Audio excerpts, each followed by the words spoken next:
Hey there. Welcome to the Euro Podcast. We're at number 3 now, joined by Josh. How are you doing today, Josh? Hey Glenn, feeling good after last night. How about you? Oh, yeah, fantastic. Yeah, what a game it was just to see, England just convincingly beat Germany. Yeah, never forget that. Yeah, it's almost like a once in our lifetime thing, really, to beat Germany at a major tournament. It feels pretty surreal, to be honest.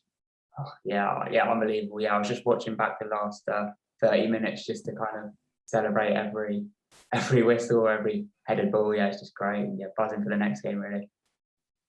Yeah, me too. I can't wait. Obviously, Saturday night's going to be a more fun night than it would have been if we'd have been knocked out. So Oh, yeah, let's have it. it's coming home. All right, well, I'll share my screen for the slides. Okay, so here we go. So I guess, the agenda, what we're going to talk about is we're going to look at our teams for a bit. Then we're going to kind of talk about the strategy after seeing a lot of the big teams go out.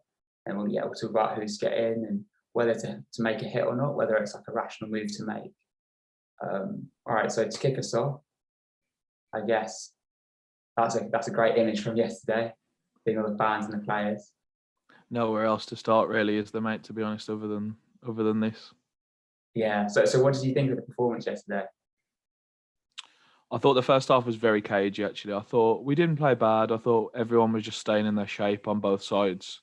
That I think they had the biggest chance probably when Werner hit Pickford. It's a good save by Pickford, but I think that was the only real notable action of the first half. It was just like two teams trying to like figure each other out. I think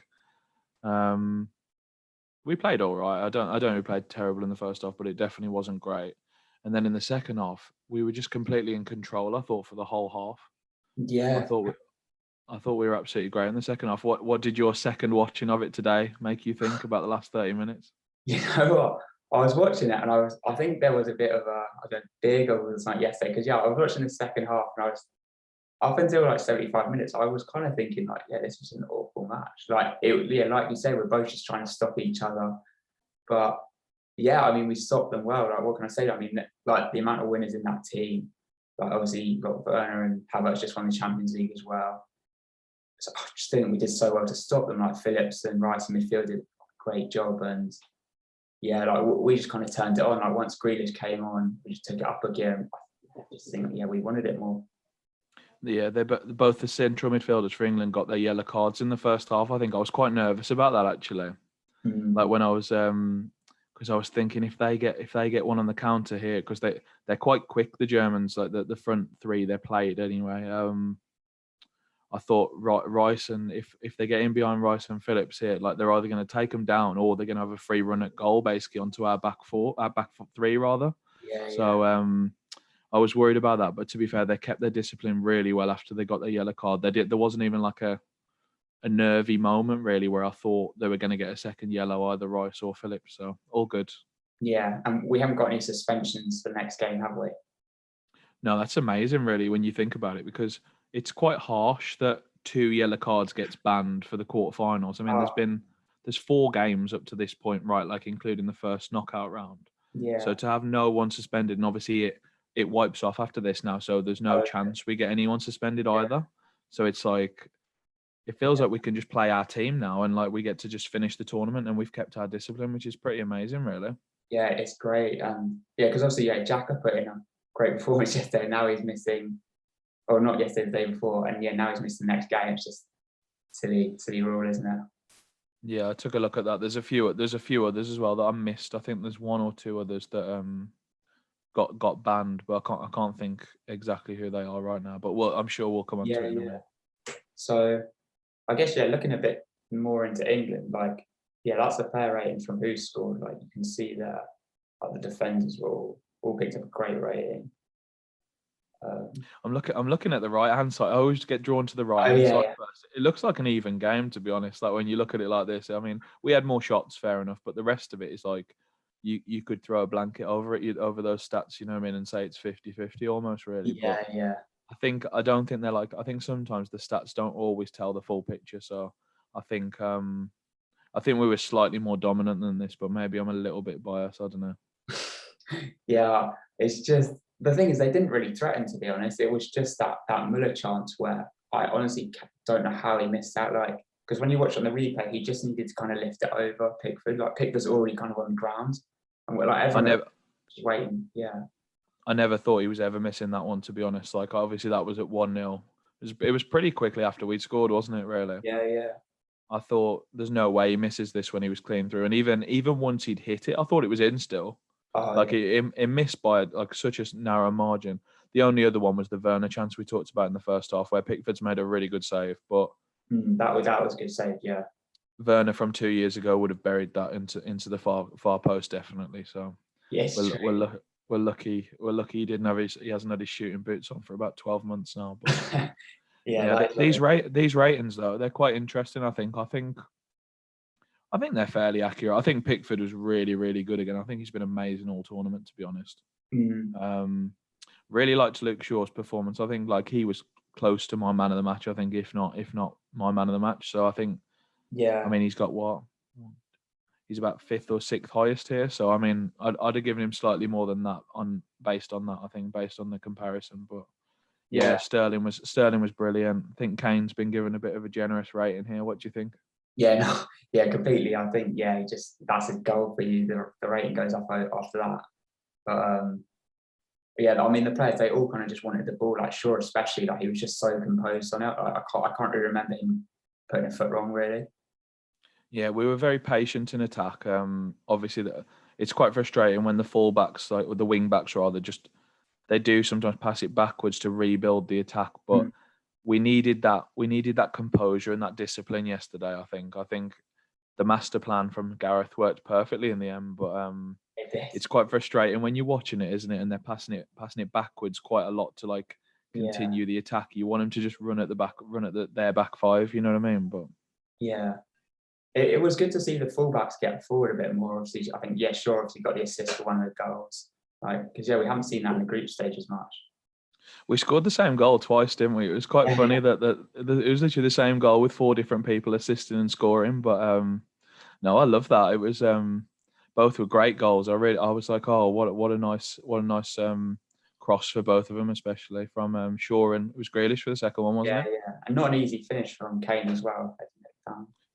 No, they were both lovely goals, and it was just nice to be in the moment, in the atmosphere. You know what I mean? I think we've missed that after the year we've had, especially just not football related, just in general. It was nice to absorb some football atmosphere and celebrate a few goals. Oh yeah, for sure. And the fact that we've won, it just means the next few weeks are just going to be a lot of fun, hopefully. Yeah, it comes around quite quick. Actually, it's all over by next Sunday, so we better make sure we win our next 2 games so we can get there. But that's true. Not get ahead of ourselves. But Maguire man of the match. What do you think of that? According to who scored? I mean, he wouldn't have been my man of the match, to be honest. I probably would have said yes, Sterling or Shaw. But I mean, the fact that he's been injured for a bit, and he's come straight in, and because before this game, I'll maybe say we've got to play Mings. Like he's looked all right, so fair play to him for getting straight back inside. Yeah, Maguire's been very good in the 2. I think he's played the 2 games now, hasn't he? He played the last one and then this one, right? I think he has been very good in both games. As I say, I agree with you. Probably not quite my man of the match, but definitely a good performance. So I can't begrudge him too much. No. So who do you reckon will start the next game then? I'm pretty sure we switched to a back 4 to play against Ukraine, to be honest. I might be wrong on that because he's been quite unpredictable with his lineup so far. I think it's probably this back 5 without Trippier. So I think Walker plays right back, Shaw plays left back, and then the 2 centre backs here are obviously the best goalkeeper in the world in goal, of course. And then I think Rice, Phillips, and then the one addition to the team I think will be Grealish. Okay. I think he'll definitely start, and I think it's probably between, if we play a back 4, that is obviously. Yeah. And then I think it's quite close between Saka, Mount, and Foden. I think for the last slot maybe.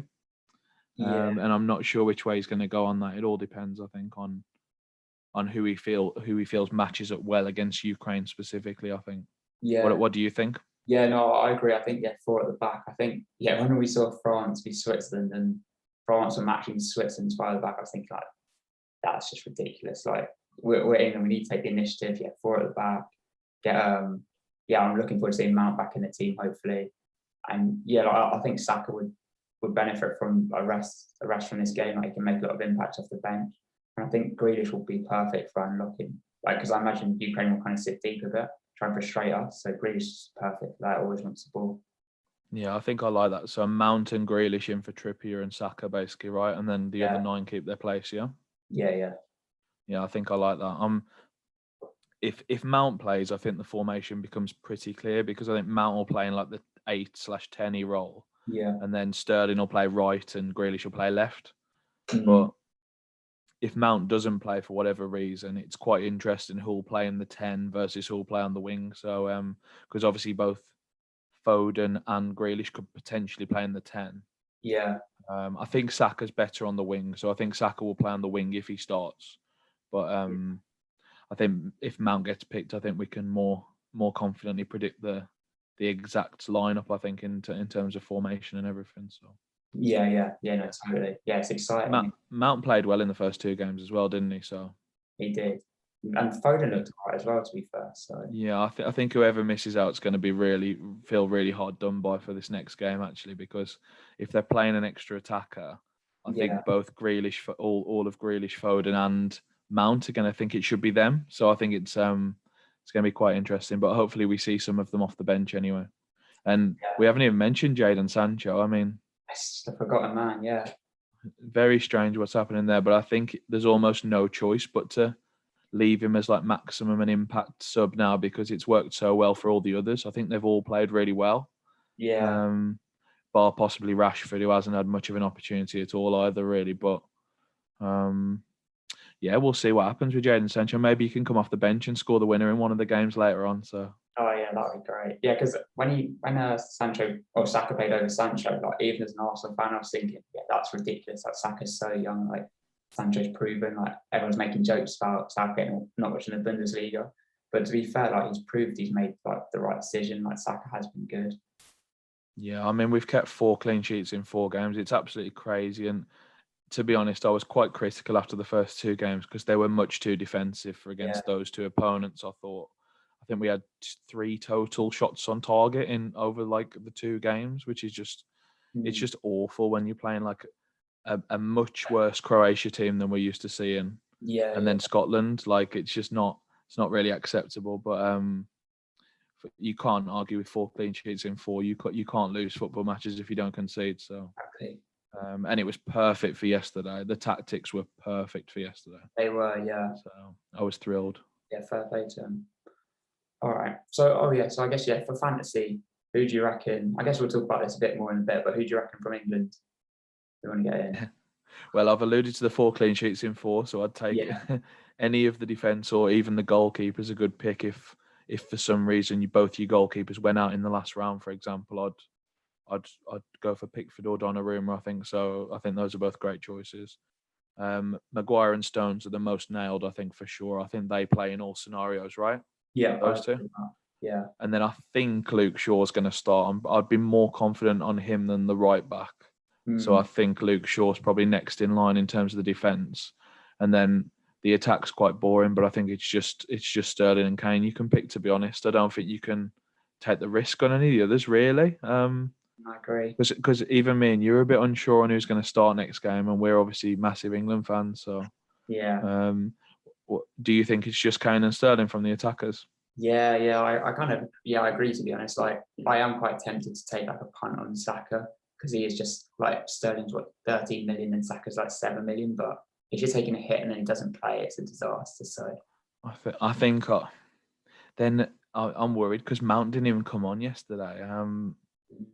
I was pretty confident that I was gonna go for Mount as my punt if I was gonna punt an England mid on top of these, but it's a bit of a risk. It is very much a punt now, and he has played well, but you've got to just predict like which of him, Foden, and Grealish are going to start, and it's almost impossible to guess. I think so.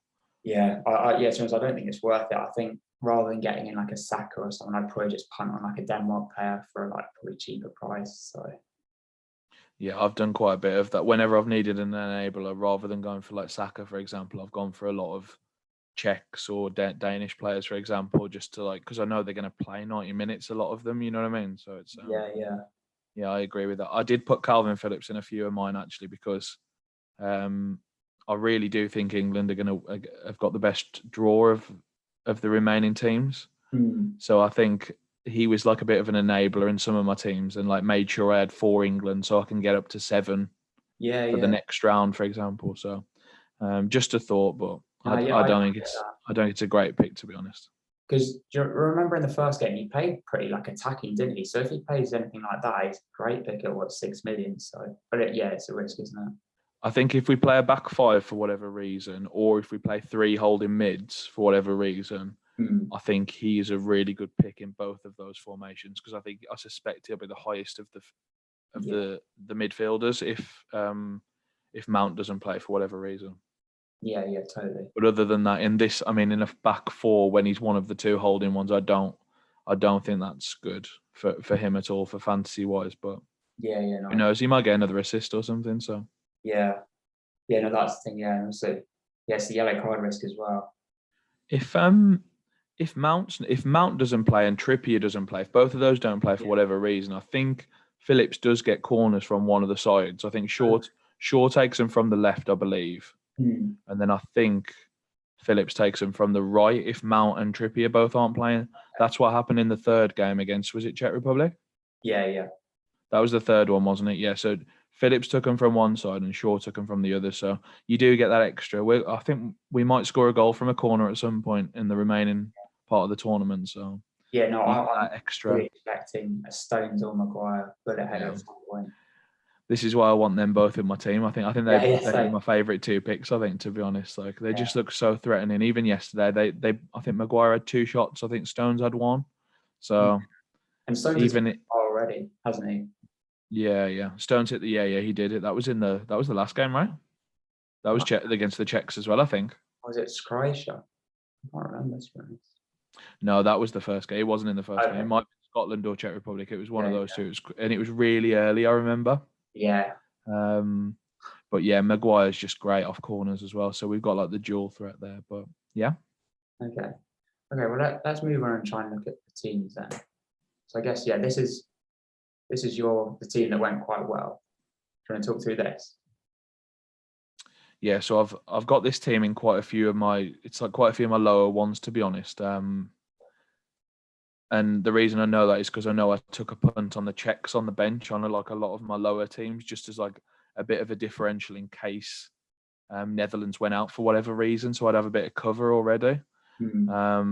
And yeah, so I think I've ended up with. I think I've either got 10 or 11 starters on this. I think I've lost the 3 Netherlands and Ronaldo, so I think it's 10 starters. Okay. I think. But regardless, I still get to roll the transfer because we get to make up to 3 moves this week, don't we, for free? So I think I'm looking at just doing perhaps Depay and Dumfries out for definitely an England player. So I think it'll be another defender probably. It's probably Shaw.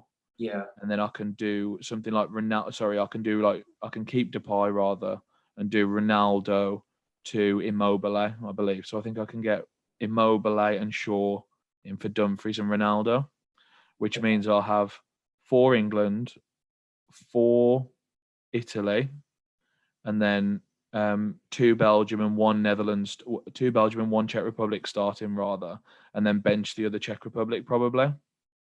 Or bench Meunier because he's playing against my 3 Italy attackers and play the 2 Czech Republic attackers. So I'm going to have 12 effectively next week, and I'm still going to roll the transfer.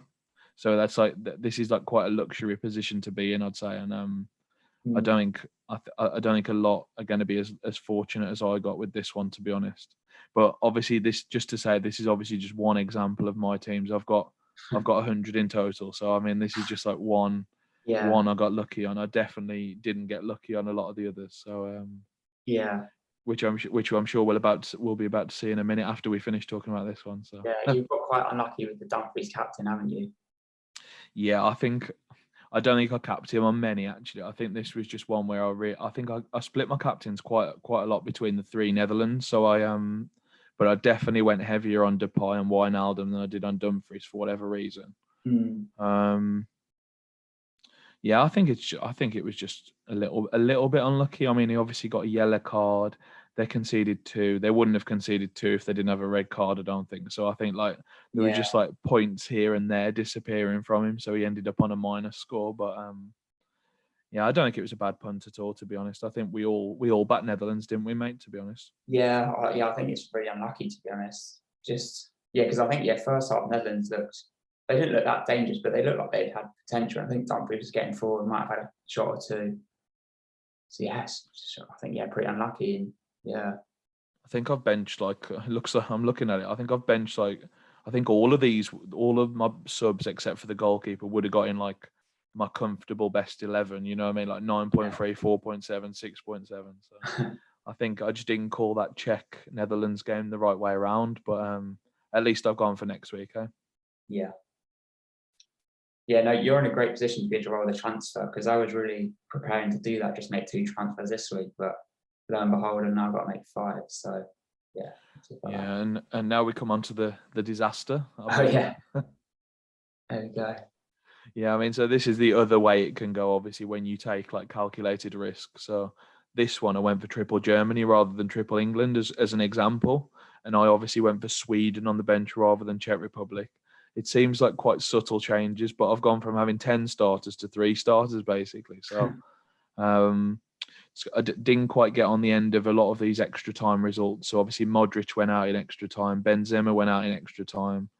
Ronaldo went out in a close game, and the 3 Swedish players all went out in extra time as well. So it shows the fine margins, obviously. But we're down to 3 players, and I mean, you get 3 free moves, so that would get us up to 6, right?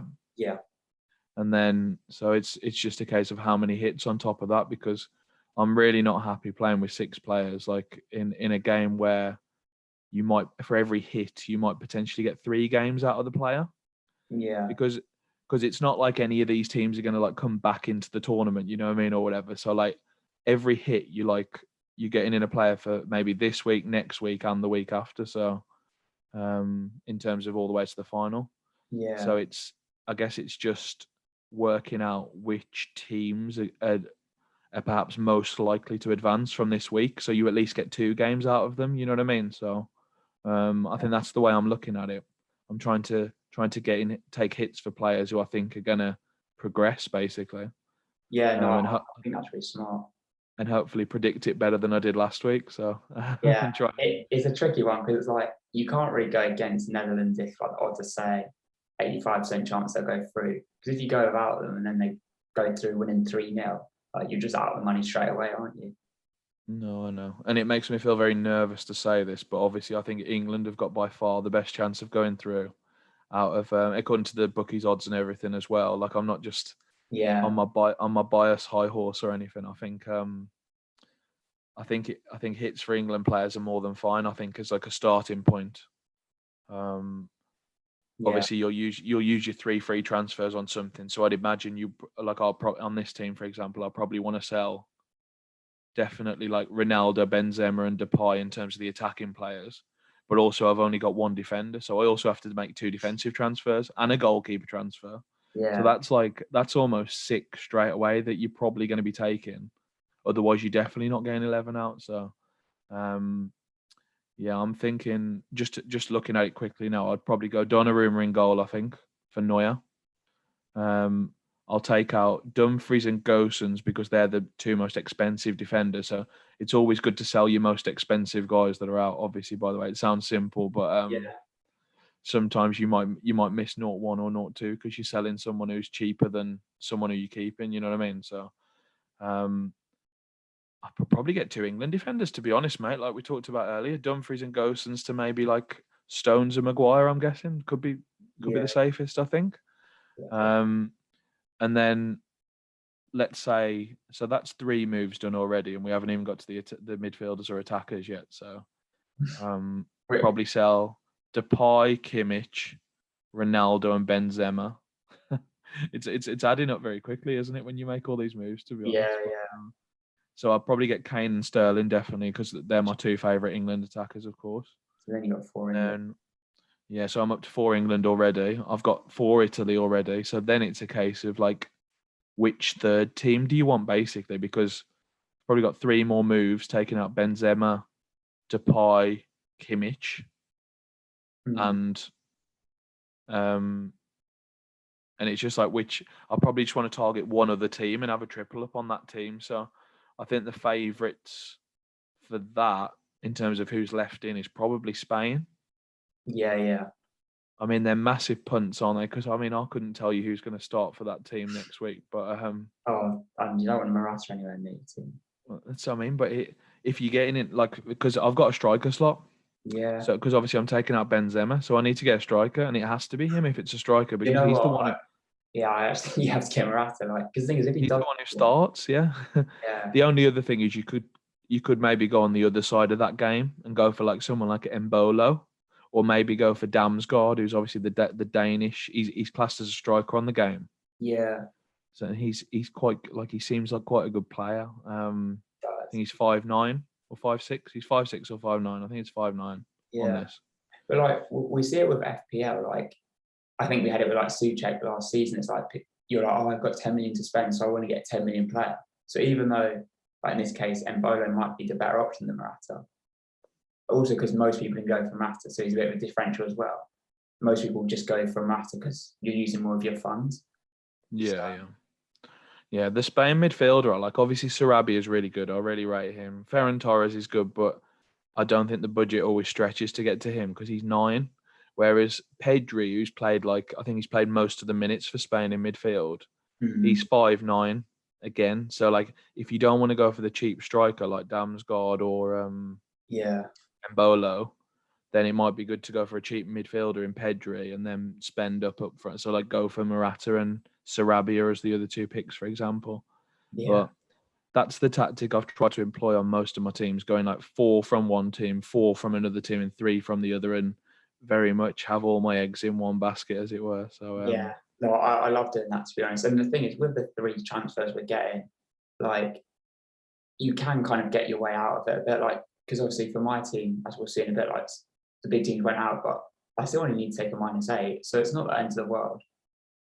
Yeah, -8's really good. I think you'll be in a better position than a lot of people this week. Obviously, I think it's probably about average -8, I'd say, for people who are actually engaged, because the choice to me is you either play with 6 or 7 or you take hits. Because some people, I'm not going to be the only player who's only got 3 starters this week. Like, there's going to be people who had triple France, triple Netherlands, triple Sweden on the bench, for example. I think they were good enablers. So I think a lot have got Ronaldo, a lot have got like a Germany player, say Gosens, he was quite highly owned, like 34%. So there's going to be people who have this problem. Maybe not quite as bad as I've managed to land myself in, but definitely like only 4 or 5 players. So if it's 4, that's like equivalent to like a -16, I think, right? If they've got 4 starters.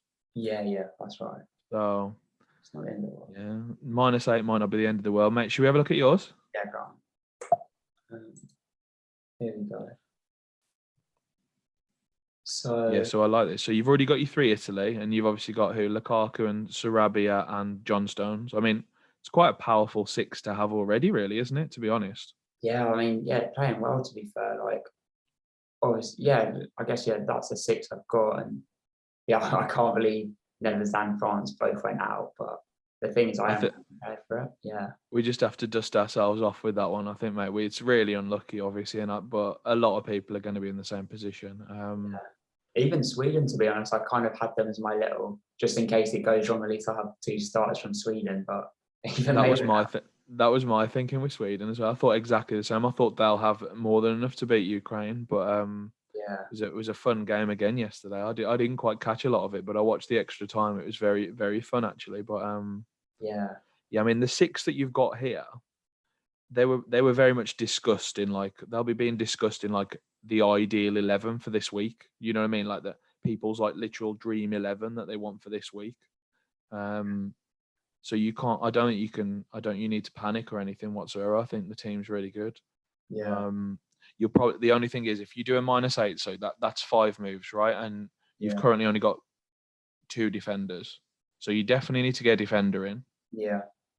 Probably for, I believe, Kimpembe, slightly more expensive than Dumfries. I am worried about Dumfries dropping in price though, because obviously 66%. I've never played this game before. I don't know how. Is he just going to plummet in value once everyone sells him? He might definitely drop at least once, I think. Although they did say something about they're going to block people who get knocked out dropping in value. I'm not sure how true that is. But there was no prices yesterday, was there? Yeah, no. So it happened on the first night when Austria went out. Some of their players went up. It was bizarre actually because they obviously got like 6-pointers and stuff, 7-pointers. Yeah. So some of theirs went up bizarrely, and then some went down as well. But then after that, they said they weren't going to drop prices of players who go out. So it's something to keep an eye on. And to be honest, I think the difference between these two is only 0-1, right? Dumfries and Kimpembe. Yeah. So, mate, if that makes you feel more comfortable selling Dumfries, I'm not going to advise you against that. I think that's absolutely fine, to be honest. Yeah, I think what I'll end up doing here is, probably Kimpembe and Dumfries both out for Maguire and Shaw, and then I think Benzema to Kane. Benzema to Kane, and then so that's 3 transfers. Then it'd probably be Wijnaldum and Depay out. I'd love to get Sterling in, but I just don't think I can afford him. So it might be the case. No, you can't. Something has to give. I was just trying to do the budget quickly in my head for your team. Like I was looking at it, because the 2 defenders you're getting in are quite similarly priced to the 2 you're taking out. So that's not a problem. Benzema to Kane, you got to find some money from there, which means you've probably got to downgrade Depay, I think. Yeah. So again, that's where someone like that Pedri comes in, I think, because he's 5'9" compared to like Depay, who's like 8'5", 8'6", right? Yeah. So that might free up just enough to get Kane, and then you'll have to find a similarly priced mid to Wijnaldum. So like someone like maybe Koke from Spain. He's been playing a lot, and he takes one side of the corners as well. Yeah. Otherwise, the only other thing you can do is get a defender in for Gosens and keep Wijnaldum, for example. Yeah, you know what? I've got a bit of money because I basically I think I've got about 2 or 3 million in the bank because I was close to getting in Pogba for Hector or something like that, but then I'd have to downgrade Sarabia. And so if you got enough, then you can maybe get Torres in for Wijnaldum, which all of a sudden that becomes a better transfer. You know what I mean? So I think the other thing you could go on, man. Oh yeah, I was just gonna say I was probably gonna get in Ferran Torres and probably maybe like a Denmark mid. I might gamble on that young attacking mid, or even probably that, to be honest.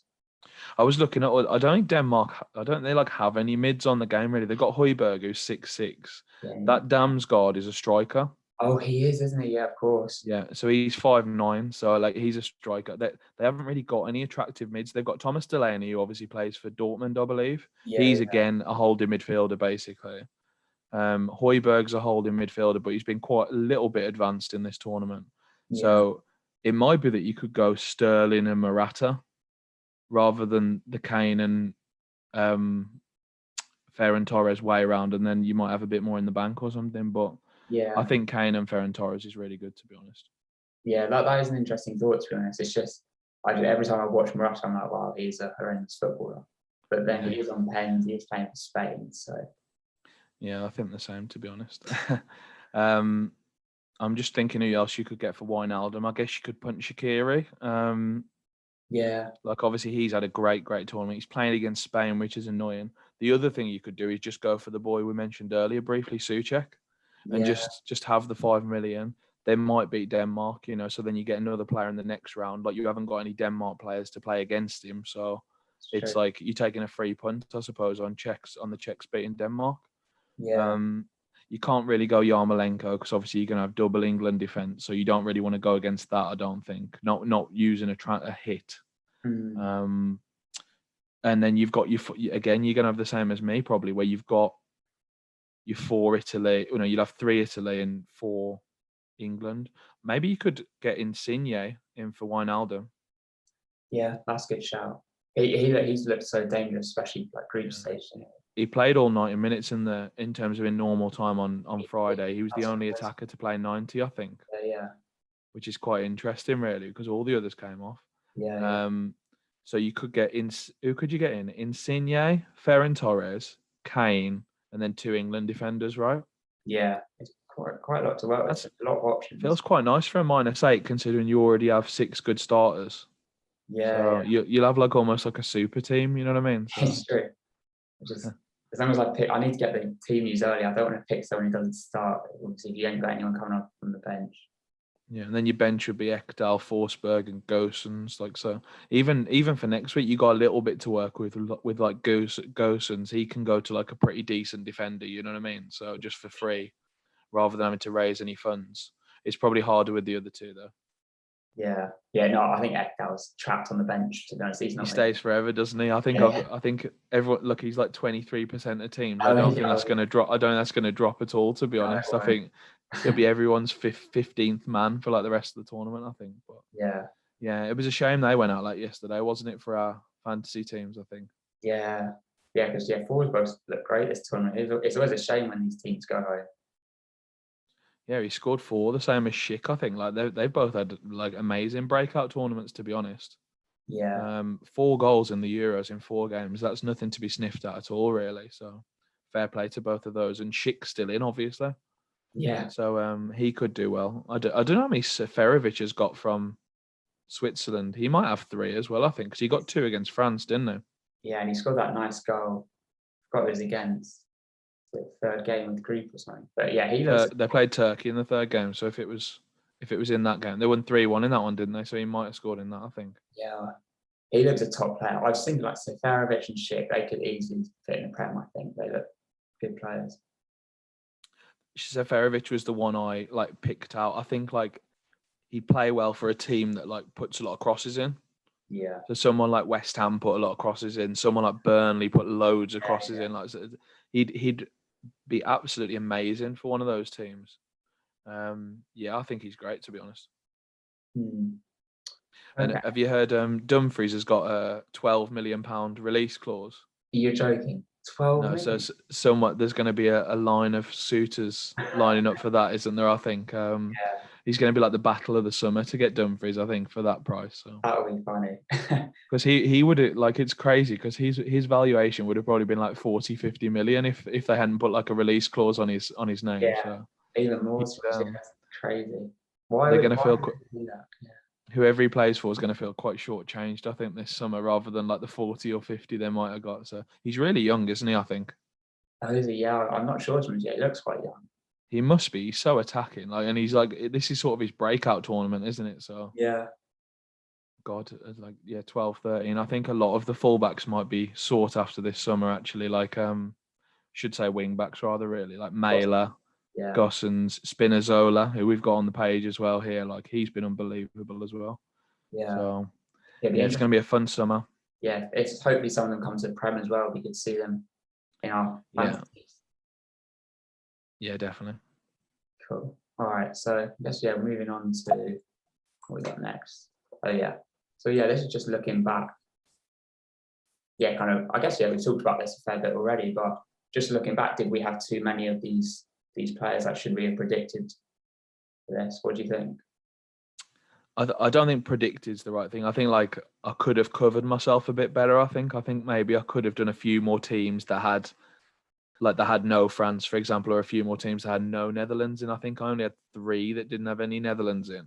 Yeah. Now, if you think about that, that's not like I've got 100 teams, obviously. So like to only have 3 that don't have any Netherlands in is quite like, I think I've gone too much all in with my prediction that they would win, kind of thing. And I think everyone, like a lot of other people, thought they would win as well. I don't think I'm alone, but I could have maybe covered it a bit more and had a few teams that look better now at this point, rather than just having automatically to take like 3 Netherlands players out of every team. You know what I mean? So I wouldn't say I regret like not having quite as many teams with Czech players in, for example. And I also went pretty hard on Sweden, I think, for example, on the bench. I had a really strong feeling they were going to beat Ukraine, and it's resulted in me having like taken a lot of hits this week. So what about you? I kind of think I don't regret it at all, to be honest. I guess I'm kind of just a bit, I think you touched on this before, but the fact that they gave us 105 million budget means we were kind of priced out of a lot of players. Like we kind of had to have 3 premium strikers, so we couldn't get the likes of Schick or Mbolo or Seferovic, even though they look great. So Yeah, and you got to remember, for every like one of these budget strikers that's emerged, there's probably about 5 or 6 that haven't scored a goal in the tournament. You know what I mean? So it's like you only ever see page 1 of the strikers. Like if you go onto page 2, there's some very very ugly viewing. You know what I mean? In terms of some of the strikers that are on there. So I mean, Embolo hasn't done great, to be honest. I don't think he's got many points at all. Obviously, Seferovic has outscored him by quite a lot, because I think he scored 2 or 3, as we talked about just.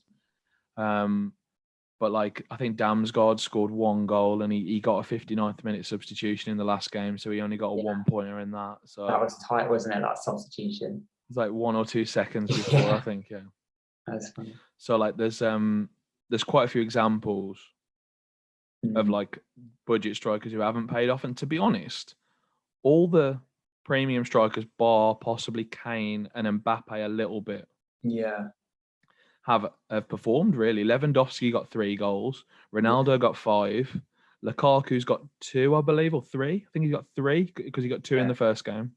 Yeah, so he got 3.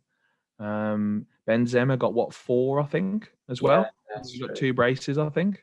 So all of a sudden, they've done quite well, really. I mean, the 2 France ones and Kane have been a bit disappointing, but Harry Kane might run right for the rest of the tournament now. Hopefully, maybe that one kick-started him yesterday. I don't know.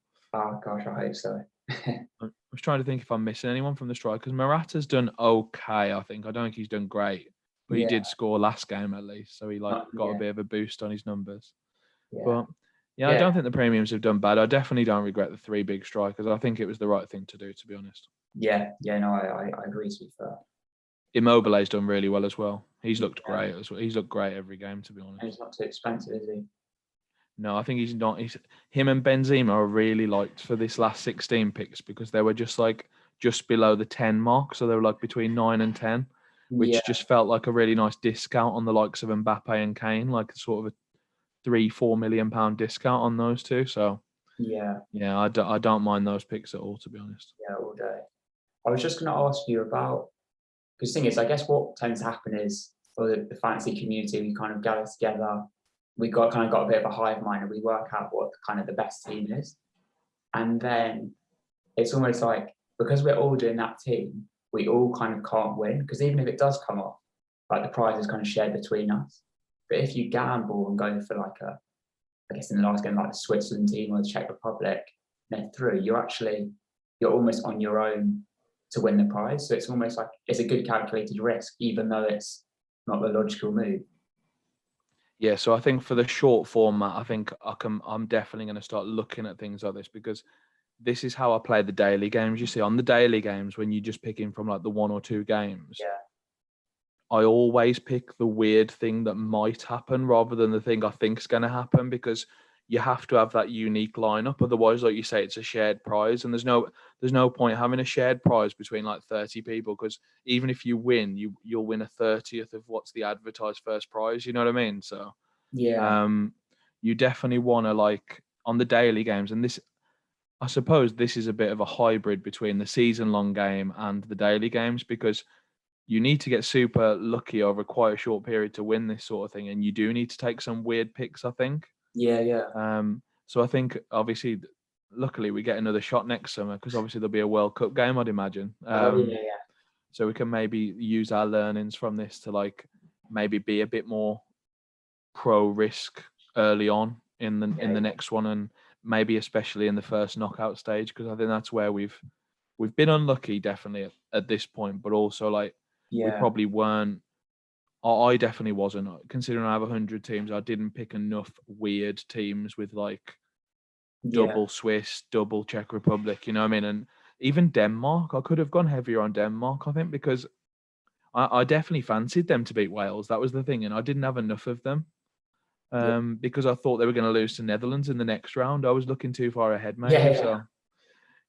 So I think that's definitely something to learn. Like, and as we'll see now, is the Guy Tops team on the next slide? Or? That's it. Because this guy is a very good player. I think he's the all-time biggest winner on FanTeam in terms of on fantasy.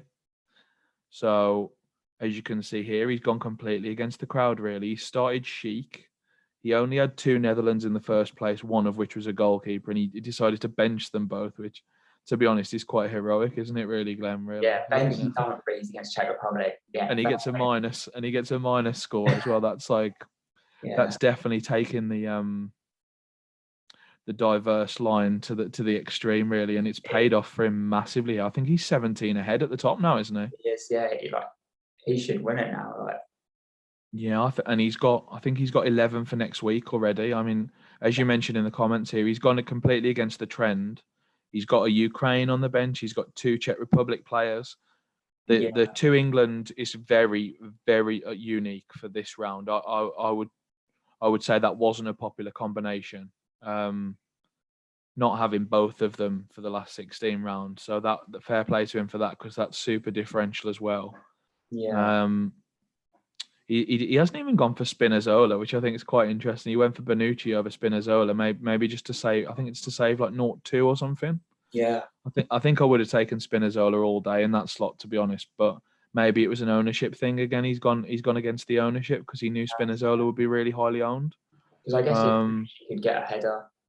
So yeah. What's interesting is the Mailer, because I think we all kind of recognised him as being like a top player that looked like he performed, but we all kind of thought, yeah, he's 4.5 or whatever. We'll have him on our bench. But I did notice a lot of the top players have actually, they played him, and I think his EO was about 60% in the top 100. It's just crazy. That was admittedly probably after I saw that he'd scored. So like obviously a lot of them shot into the top 100 after having his points go. But still, the fact that many top players like started him, I think it made sense to start him in this kind of team, especially where you haven't got as many Netherlands, like, because obviously as I alluded to, Denmark were due to play Netherlands in the next round. So I went sort of less on Denmark and much heavier on Netherlands, thinking that's the team I'm going to pick from that quarter of the draw. You know what I mean? If that makes sense. But I think 2 of my teams that ironically are doing the best both had triple Netherlands, both had triple Denmark defense and no Netherlands. So like it just goes to show that going different can pay. It's even paid off for me a little bit, although nowhere near as much as it has for tribal. So yeah. Schick's a fun pick as well, isn't he? He's super cheap, as you alluded to earlier. He's less than Embolo, I think. I think he's 5'5". Schick is, or 5'1", 5'5". I think he's 5'5". And that's enabled him to get Sterling, hasn't it? Really. Yeah. It's enabled him to get Sterling, exactly. Like not having the Netherlands has unlocked Sterling for him, basically. Yeah. What's he going to do next week? I'm guessing he's only going to do 2 moves, maybe 3. So he'll probably get a goalkeeper because he doesn't have a goalie. So that's one of his transfers, isn't it? Yeah. And then technically he's got 3 defenders. So he's got enough defenders if you count Zabani, who he might not want to play, to be fair. No, I don't think he would play him. So I'd imagine he's going to do another defender move. Maybe as his second move. So maybe get an England defender in for Varane or something. Or maybe Spinazzola. He could get Spinazzola in, couldn't he? Or he might get Donnarumma and an England defender rather than Pickford and Spinazzola, for example. Yeah. And then what's he got going forward? So he's got, if he wants to play Kral, he can play him. So he's got 2 Czechs, 2 English, 2 Italy. So yeah, he probably needs to do another move. Even he probably does have to use 3 moves, I think, quite annoyingly. But his team will be well set once he gets in, say, an England defender or goalkeeper, an Italy defender or goalkeeper, and then adds like probably sells Benzema just because he's so expensive, right? And gets like maybe he gets Immobile on Morata or something, as we talked about earlier. So quite interesting. He just needs to bring it home, really. He doesn't need to kind of gamble on any teams. Like, if I was him, I want to get some Spanish players in. The only thing I'm thinking is Spinazzola is obviously 60% owned, and that might go up even more. So you might want to get him in for Varane. But then the contrast to that is Immobile is massively owned up front as well. So you might want to get Immobile in up front and maybe just get Pickford and Stones in at the back. You know what I mean? Something like that. Yeah, but it's difficult because it's like, let's say he has 4 Italian, 4 England. They both go out. He's actually like out of the top prizes, isn't he? So Yeah, I mean, obviously the saving grace for him, I suppose, is that he does have like 3 more teams in the top 10 or something. yeah, he'll be all right, I think.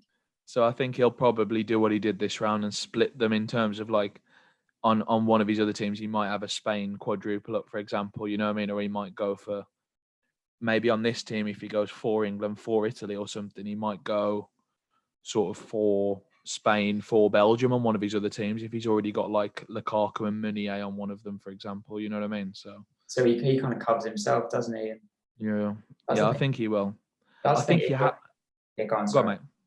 I think you have to play the odds with England. I think like it's 81%, isn't it? Or maybe if we when we look at we've got an odds tab, haven't we? Like in a bit. I think England are 81% to win.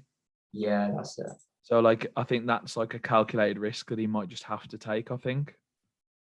Yeah, and like if you're him, you can kind of just be like, I'll put a big bet laying England to win the tournament, laying Italy to win the tournament. So you're kind of covering yourself a bit as well.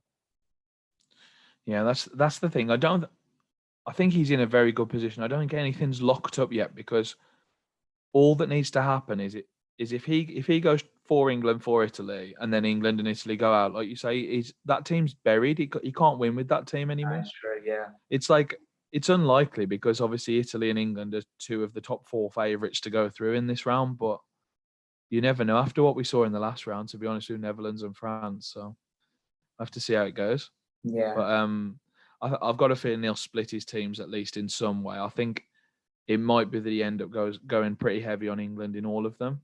Yeah. But maybe he'll split Italy and France, or split Italy and Spain or Italy and Belgium or something, and like go for a bit of a mix of those 3 other teams to cover him in case one of them goes out or 2 of them go out. Yeah. Is there anyone else? Is there any other teams we're missing? What do you think about Denmark? Yeah, I mean, like if you look at the odds here, 60%. So I mean, it looks pretty high, and they're against what is it? Switzerland? They're playing Czechs. The Czechs. Czech Republic, yeah. Yeah, I kind of think the bookies have got that wrong, to be honest. I think Czech Republic look really good. So I'm surprised with those odds. Feels like a very 50-50 game to me, doesn't it? Or maybe like 55-45 or something. I think I'd be tempted to back Czechs at these odds, to be honest, to advance. Yeah. Rather than, because obviously you can't bet on most bookies' bets will be obviously to win in 90 minutes. You know what I mean? I'm not sure I'd back that maybe, but maybe just Czechs to advance. If you can get that at just better than evens, I think I fancy that as a bet, to be honest, but we'll see. Who, like Denmark, have obviously got Mæhle. And then it's just budget options other than that, really. Like that Damsgaard up front is like a budget option. I'm not sure if Poulsen's back. Braithwaite is obviously like, I think he's 7'4", so he's a little bit pricey for Denmark, I think. Yeah, he is. You probably just start Mæhle if you back them. Yeah. I think if you got Mæhle, you play him, obviously, even if you've got sort of 12, 13 players for whatever reason. I think you still play Mæhle. I think it's a great fixture still. Yeah, I agree. On the same token, I'd play Souček or Sheik, I think, in a lot of teams if I had either of those. So it's tough one to call, I think. Yeah. Because Souček, you just know he's going to get 90 minutes every single game. I haven't seen him be substituted for West Ham or Czech Republic yet in any game whatsoever. Yeah, so I think you just have to back him for the 90 minutes and hope he pops up with a goal at some point, because he has looked a little bit threatening. Yeah. And then the other one I was struggling with, mate, was who to pick from Belgium. Like, because Hazard and De Bruyne are ruled out, I believe. That's what Martinez said. Yeah. So I think those 2 are out for at least the quarters. Yeah. Where else do you go other than Lukaku and Meunier? I mean, it's just... No, there's no one. Courtois. There's not much else to pick. Yeah, Courtois is an option, I think, especially if you already got him. That's like a great one, a great differential to have, I think. Maybe Alderweireld. I mean, surely that's not better than the Italy or England defenders, is it? I don't think. No, I don't think does he score many headers? Does he Spurs? Not. I mean, it's just more like for centre backs. I look at more like, do I think this team's got a good chance of a clean sheet? And I really don't think they do against Italy, to be honest. I'm tempted with Lukaku thinking, he'll be on pens now at least, but I just don't think he'll get the service. Like, he's used to being threaded those balls by De Bruyne. Yeah, obviously you can't. You're with Lukaku. If you've got him, you're just grateful to have an extra player. Really, if you've already got him. But Yeah. I'm not. But I'm not. I haven't considered buying Lukaku in any team. No. I think I've more based it around. If I've got Lukaku, I might be tempted to add a few more Belgians in just to make those like my Belgian stack teams. But I'm not like building from scratch, going like, oh, I'm going to put in Meunier, Lukaku. I think I ended up putting in Mertens in one or two just because I know he's going to start this next game. I think. Yeah. And the other weird one I went for was Thorgan Hazard. Okay. Because he's so overpriced for what he's like his price is crazy on this game, It is. genuine. I think he's like 10-5 and he's like a wing back. But it's just the fact that I know he's going to be like one of the most attacking players now for this team, like in the next game. And if I am back in Belgium, I may as well go for the players who I think are most likely to score. Yeah. He's I got think goals last. Tielemans is always in play because he's on set pieces.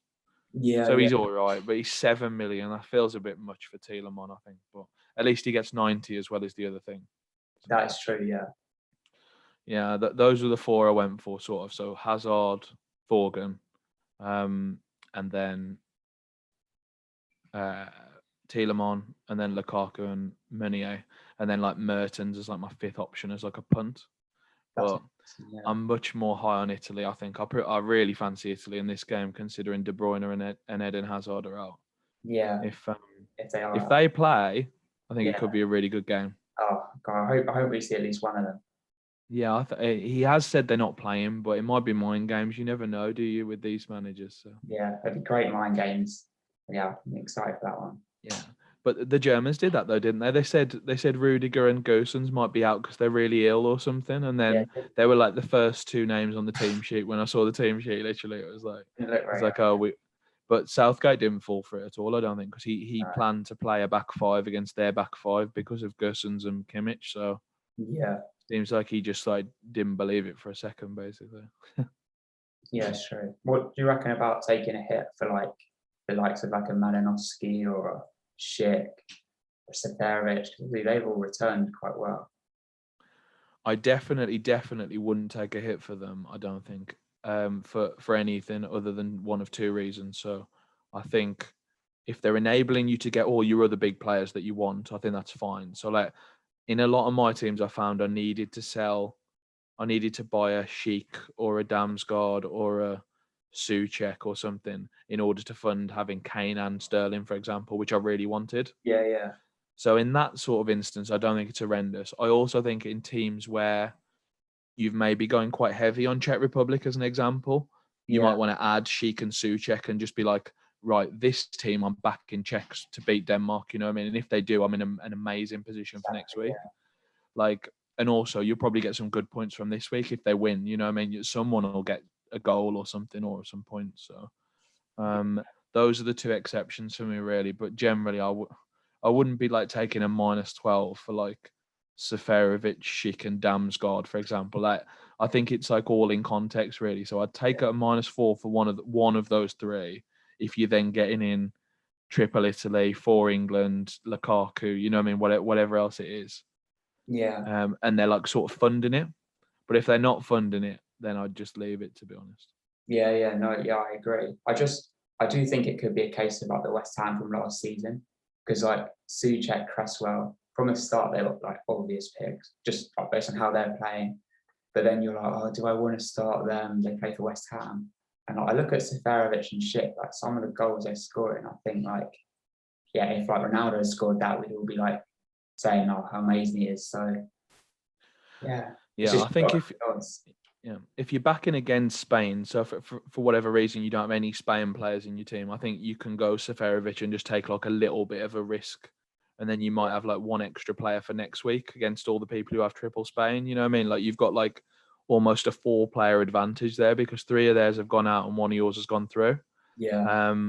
And also if you're very aggressive like me, you might go like 4 Swiss players in one team. You know, you might just go for like 4, and if it pays off, you get like a massive advantage over the other people. And admittedly, that again, they'll be underdogs in the next round if they play Italy or Belgium. But it seems like they're the giant killers at the moment, doesn't it? So it does, yeah. God. And then the same with Czech Republic. I really think they could beat Denmark. I really, really do. So I think it's nice to have some exposure to like both sides of that game, but maybe not in the same team. Yeah. I think I made a bit of a mistake last round. I think I had some teams who like 3 England and 3 Germany. Okay. Now I sort of wish I know it makes sense. Like, and I think like it's almost like my 3 moves on that team now have to be the 3 Germans out, obviously, because they went out. But I sort of wish I'd have just gone for the 3 England and just backed it more, and then done some separate teams with 3 Germany. Yeah. Which is what I have done on some, but I definitely did quite a bit too much of the 3 and 3 strategy on the same team. Yeah. I I do think get you just it though. Like, it is just a bit of a good mix, isn't it? Like, because I did that with Gossens and Stones, and it meant I definitely got 1 through to the next round. Like, I like the 1v1 stuff, because I did a bit of that with Sweden and Ukraine on some of my teams, which I was really happy with, because they were cheap enough for the bench as well. So I just like had them on the bench as like, I did it with a Wales player and Denmark player as well. I did it with like Bale and Mailer, for example, or like Connor Roberts and Mailer or something. So like I did the little hedging on like just 1v1s. I think that was like the correct balance. But then when I was going 3 and 3, that just feels a bit silly, because you just automatically losing 3 players. And then when you're also losing 3 France and 3 Netherlands because of the surprises, you suddenly lost 9 players already, you know what I mean? And you haven't even like looked at your other ones yet to see if they're through or not. So maybe 2's the most you could match up. Yeah, I think 1v1's really good, and I think 3v0 is really good. And you can maybe go 3v1 in some situations. I think that's not so bad either. Yeah, I like Like that. you back one side, but you've given yourself a tiny bit of insurance if it goes wrong. But I don't like the 2v2 or 3v3 anymore, I don't think. No. All right. And I definitely wouldn't like 4v4 in this round, for example, like 4 Belgium, 4 Italy. You can't afford to lose 4 players at this point, I don't think so. Yeah. Well, one of the Not things, guaranteed. exactly, yeah. One of the things I'm looking at now is I'm looking at that final thinking, how do I get the team from each side of the draw in it? So I'm looking at England thinking, I want to build a team to reach the final, and then on the other side, I guess, I mean, I was trying to do France a bit, but now I guess it's Italy. Yeah, just hoping. I think it's Italy for me. I know it doesn't show on these odds, because I think obviously Spain have got a much easier game on paper than Swiss. Against Swiss rather than Italy. But once Italy are playing Spain in a 1v1 matchup, I'll be very surprised if Italy aren't the favourites for that game. So yeah, no, I agree. I think it's quite interesting. Spain are quite good for those midfield slots, because obviously we had Depay and Ronaldo, but now we've kind of got the young guy from Barcelona's name. Is it Pedri, isn't it? Is Pedri, that one? Yeah, him at 5.9, and then also we've got Sarabia, Ferran Torres. I think they started quite nicely. Yeah, the only thing I'd say, that Olmo came on in extra time and he got 2 assists. He did play really well, and he was the one I picked before the tournament. I thought he was going to have a really good tournament. Yeah. So be interesting to see if he takes a slot back from someone. But I think Pedri's definitely safe, and I think Sarabia's safe how well he's played. Yeah, it's a funny game, isn't it? The only thing that worries me about Ferran Torres is I thought he was going to keep his place in the second and third game, and then he didn't start either of those. Yeah, so faith there. No, he seems like someone who's going to start one, be benched for one. You know what I mean? I think because he does that for Man City as well. So it seems like that might be his rhythm. Probably. But yeah, I think I'd feel safer with Sarabia and Pedri, to be honest. And Koke started every game as well, I think. So I wouldn't be against him either. He's 7-5 as well. Yeah. But yeah, you might have to end up on your favourite player, Morata, mate. I think that's what it's going to be. But hopefully it's a disaster, really. It's a disaster. Yeah. It cost me a lot of money. Are you thinking of splitting your teams at this point? I don't think so, to be honest. I quite like the strategy of kind of diversifying within a team a little bit, and then just kind of play the odds. And I kind of like the thinking of I'm just going to decide what I think the best team is, just go with that, and then die or win with it, I guess. Yeah, I think I'm gonna incorporate that a bit more into next season's Prem game, especially. Because obviously I think it's 50 entries max next year, so I'll probably have that many, but I'll probably have I'll probably have 5 lots of 10 or 10 lots of 5 identical. So Yeah. I'll still do my thing where I split them a little bit and I pick different squads because I quite like building different squads. It's like one of my favorite parts of the game. Yeah. But it's too much admin, as you alluded to earlier, like to have 50 different teams. It's absolutely crazy, to be honest. Yeah, because it can kind of be a negative in the end because you can't react to the late team news as much. Yeah. Even now, I've paired some of them off, and I've got some like in slots of 4. So I've probably only got 80 unique teams now, but it's way too many. Literally, it's like I found it really. It's almost like a 2-day job to like change them all, basically, to like the teams you want. And okay, like with the rubbish ones, the ones that are like already dead or like miles behind, like you can do those in 5 seconds because you don't really need to think about it. You just do whatever you feel's fun, you know what I mean? And they're not going to cash anyway, so it's just a bit of fun. But for the ones at the top, you have to put in like a good 5 minutes looking at each team, just like looking at your squad and being like, what makes sense as like a way of diversifying, or which quadruple up shall I go for, or do I have too many against that, or do I have too many against that? So it's really, really like intense, to be honest. Yeah, it's a funny game. Like honestly, I find it like sometimes hard work enough just managing one team. So yeah. All good anyway. We love fantasy, so it's all good. Like it's worth it, right? Yeah, it's fun, isn't it? Yeah, the only thing about this, I was just going to say about Malinovsky, he's been benched for the last 2. No, he got subbed off at half-time the game before this, and he got benched for the last game that's just gone. Yeah. So I'm not convinced he'll play, to be honest, against England, but he'll definitely come on as off the bench rather. But I don't think he's going to start. Yeah, that's good to add. All right. Well, no, I think it was one of the subs who got injured. You know that horror tackle yesterday it was Danielson, wasn't it, who made the horror tackle? Yeah. He got sent off, didn't he? Yeah, he got sent off. I think that was one of the subs who got injured because I think he came on for Yaremchuk, the striker, did, and then he had to go straight back off, sub back off. Yeah. So that doesn't affect the starting lineup, I don't think. So all good. Fair enough. So I guess what's our next slide? I think it might be. Yeah, lovely place to finish, I think. It's wonderful, isn't it? It's nice to have this opportunity, even, to be honest. I'm just so excited to watch the football this weekend, and I haven't had that feeling for quite a while, to be honest. Like other than yesterday, obviously, but I was a bit more nervous yesterday than anything. Were you? Yeah. No, I was kind of just thinking like it would just be a shame. Like the first time we have a real test, like if we lose to Germany, it's like to win for nothing. Like maybe Saka even has to go. Like it's crazy the fine margins of football, isn't it? Yeah, I'm not feeling nervous about the weekend, which worries me a little bit, to be honest. That's now making me nervous that I'm not nervous. So like, because I feel relaxed. I feel like we're going to win on Saturday, to be honest. I really, really do. I've got every faith in the manager and the team. Yeah. And it's surreal to have that feeling, really. But yeah, did you notice that the bookies were the tournament favourites now to win? Yeah, I think that's is a good layoff. It's not.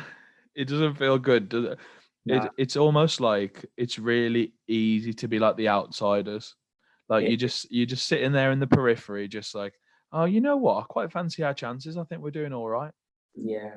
And then I look at the odds, and we're like 21-10. We're like the clear favourites above like Spain, Italy, and Belgium or whatever. And I'm like, obviously it's mostly because of the side of the draw we're on. Let's not kid ourselves, but we've conceded the least goals. We've conceded 0 goals in the tournament. Yeah. It's been a very good start, really, when you look at it just on the results rather than the performances. Like scored 4, conceded 0. I mean, it's not many goals, but we've won 1-0, 0-0, won 1-0, won 2-0. So like, it's all you can ever ask for in tournament football, isn't it? Really, it isn't. Like we've seen, like with France and Netherlands, like really be kind of under the cosh a bit, quite surprising. Even like with Portugal when they played Germany. So like we've just looked solid. Like we haven't really dealt with any serious pressure. Like quality to us really for doing that. Like, you know what Southgate would say if you offered him, would you rather win 5-3 like Spain did, or would you rather win 2-0 in normal time like England did? He'd take the normal time 2-0 all day, wouldn't he? Yeah. Like, not waste the extra 30 minutes of energy from all the players. like keep your clean sheet record going, because it just exudes confidence. When no one has scored past you in the whole tournament, you just, until someone scores against us, we're going to think we're unbreakable at the back. Yeah. And Pickford's had the tournament of his life, literally. I mean, his kicking's incredible. Yeah. The save he made, so he made a few good saves yesterday. The one with Werner clean through, the one where they absolutely blasted it from the edge of the box and he tipped it over. I think it was at 1-0. Yeah. My God, what a save that was! I wouldn't have even seen it if I was the goalkeeper, literally. So it's a good job. He's got good reflexes, to be honest. He's always been a good goalkeeper, but he's just always had a mistake in him, hasn't he? Mm. And he hasn't made a mistake for a while now. I mean, I hope I haven't jinxed that, of course. But Nails.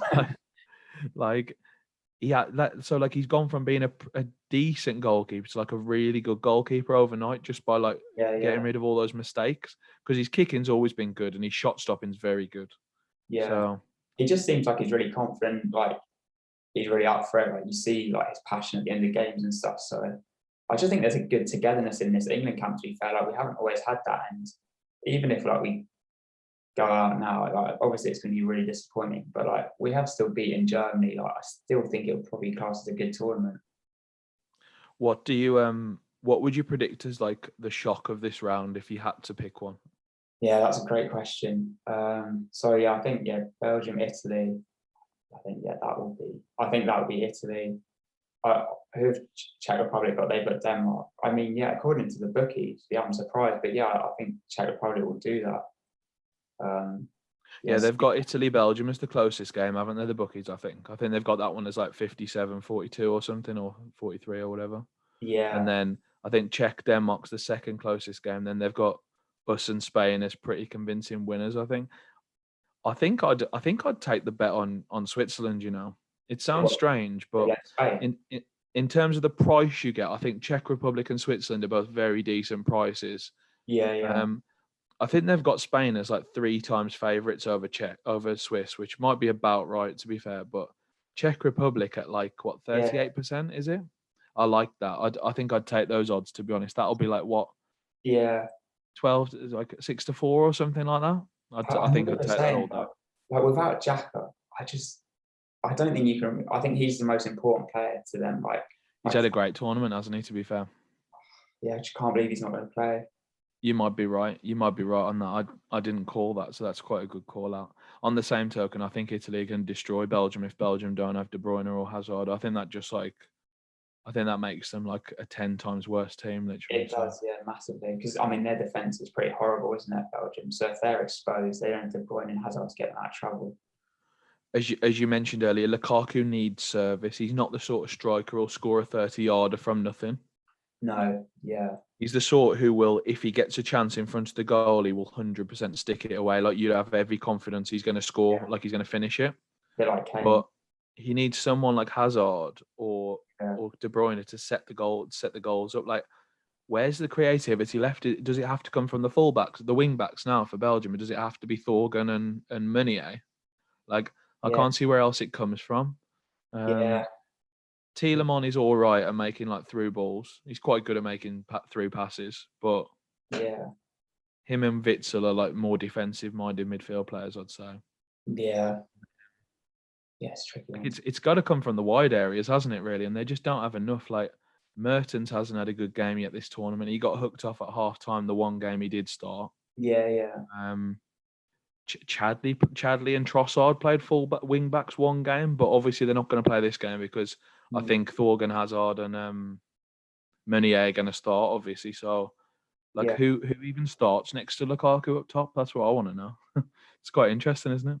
Yeah, it is. Yeah, they normally play a front three. Yeah, I think they've kind of got to sit in a bit and just kind of try and counter-attack. I don't think they can have much possession. Yeah, it's like, and do they have the pace to counter-attack?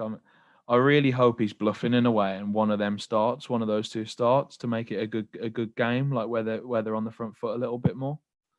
But I think I'm really not sure. I think he is, because I don't know why you'd say that your best 2 players are out. Yeah, it's almost that thing where, like, if they are out, you do everything to say that they're not out. You know what I mean? You'd almost be like, we'll see how it goes day by day. Yeah. Not just like, oh, they're definitely out, and then they both just are like the first names on the team sheet on Friday or whenever it is. Yeah. Yeah, it's quite funny, isn't it? Mm. Well, yeah, I think this has been great. Yeah, it's been a pleasure talking to you, and look forward to catching up soon. Hopefully, after England are through. You too, mate.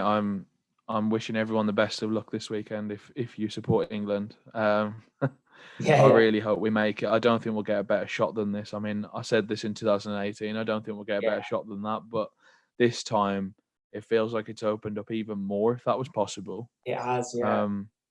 Like, I'm not even fearful of who we might play in the final, to be honest. I think we can give anyone a game who's left to play.